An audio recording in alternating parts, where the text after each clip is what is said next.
Hi friends, সঙ্গীতার হেসেলে তোমাদের সবাইকে স্বাগত। আজ একটি ঠাকুরবাড়ির রেসিপি নিয়ে এসেছি। বাঙালির জেনারেলি বাটি চচ্চড়ি খেতে খুব ভালোবাসে। সেই বাটি চচ্চড়ি রুই মাছ দিয়ে বানাতে যাচ্ছি। তো চলো ভিডিওটা এখান থেকে শুরু করি। আজ সময় কম থাকলে আর মাছ খেতে ইচ্ছে করলে এই রেসিপিটি তোমরা ট্রাই করো। খেতেও যেমন টেস্টি তেমনি কিন্তু কম সময়ে রান্না করতে পারো। এখানে আমি 250 গ্রাম রুই মাছ ভালো করে পরিষ্কার করে ধুয়ে আমি কিন্তু একটু ছোট ছোট পিস করে কেটে নিয়েছি। এখানে তোমরা চাইলে গোটা টুকরো দিয়েও বানাতে পারো, যে যেভাবে পছন্দ করছো। এবার ধুয়ে পরিষ্কার করে রাখা মাছের টুকরোগুলো হলুদ আর লবণ দিয়ে ভালো করে মেখে নিতে হবে। লেখা আছে রুই মাছ দিয়ে করবার, তোমরা চাইলে কিন্তু কাতল মাছ দিয়েও করতে পারো, খেতে কিন্তু খারাপ লাগে না, ভালোই লাগে খেতে। মাছ ভালোভাবে হলুদ লবণ দিয়ে মাখা হয়ে গেলে একটি কড়াতে 3 টেবিল চামচ সর্ষের তেল ভালো করে গরম করে নেব। তেল গরম হয়ে এলেতে দিয়ে দিচ্ছি হলুদ লবণ দিয়ে মেখে রাখা মাছের টুকরোগুলো। ভালোভাবে কিন্তু এপিট দুপিটি কিন্তু আমাদেরকে ভেজে নিতে হবে। মাছগুলো কিন্তু মিডিয়াম টু হাই হিটেই ভেজে নেব। মাছ ভাজা হয়ে গেলে ভেজে রাখা মাছের টুকরোগুলো তুলে রাখছি, আর একইভাবে কিন্তু সবগুলো মাছের টুকরো এভাবে ভেজে নেব। এবার তো মাছ তো আমাদের ভাজা হয়ে গেছে, এবার মশলা মাখিয়ে চলো শুধু বসিয়ে দেবার পালা।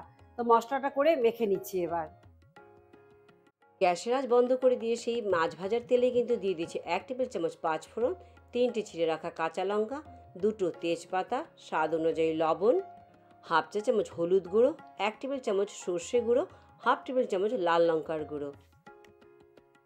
এবার এতে দিয়ে দিচ্ছি ভেজে রাখা মাছের টুকরোগুলো। আমি এখানে সর্ষের শুকনো গুঁড়ো ব্যবহার করেছি, তোমরা চাইলে তো সর্ষে বাটাও ব্যবহার করতে পারো। দিচ্ছি হাফ কাপ জল, দিয়ে সব কিছু কিন্তু আমাদেরকে ভালোভাবে এই মাছের সাথে মশলা সব কিছু ভালো করে মিশিয়ে নিতে হবে। ভালোভাবে মিশিয়ে নিয়ে এবার 7 থেকে 8 মিনিট ঢাকা দিয়ে লো টু মিডিয়াম হিটে আমাদেরকে রান্না করতে হবে। হাই হিটে নয়, কিন্তু লো টু মিডিয়াম হিটেই রান্না করবো, যাতে মশলা মাছের সাথে ভালোভাবে অ্যাবজর্ব হয়ে যায়। তোমরা আলাদাভাবে মেখে কিন্তু টিফিন কৌটোতে বসিয়ে রান্না করতে বলা হয়েছে। আমি আর আলাদা করে মাখিনি, একবারে মেখে বসিয়ে দিয়েছি। তো দেখতেই পাচ্ছ কত ঝটপট, কত ইজি একটা রেসিপি। কিন্তু মিনিট 5 পর ঢাকা খুলে মাছ একটুখানি নাড়িয়ে দিয়ে আবারও ঢাকা দিয়ে 2-3 মিনিট রান্না করে নেব।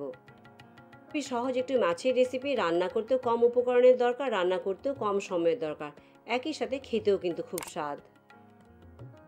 আমার চ্যানেলে কিন্তু ঠাকুরবাড়ির আরও অনেক রান্না আছে, তোমরা কিন্তু দেখতে একদম ভুলো না।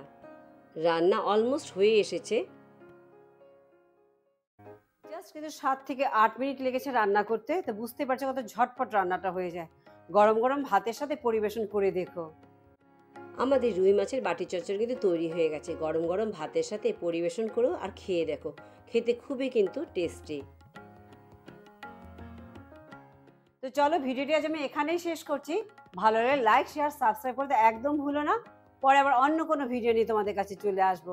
সবাই ভালো থেকো, চলো বাই বাই।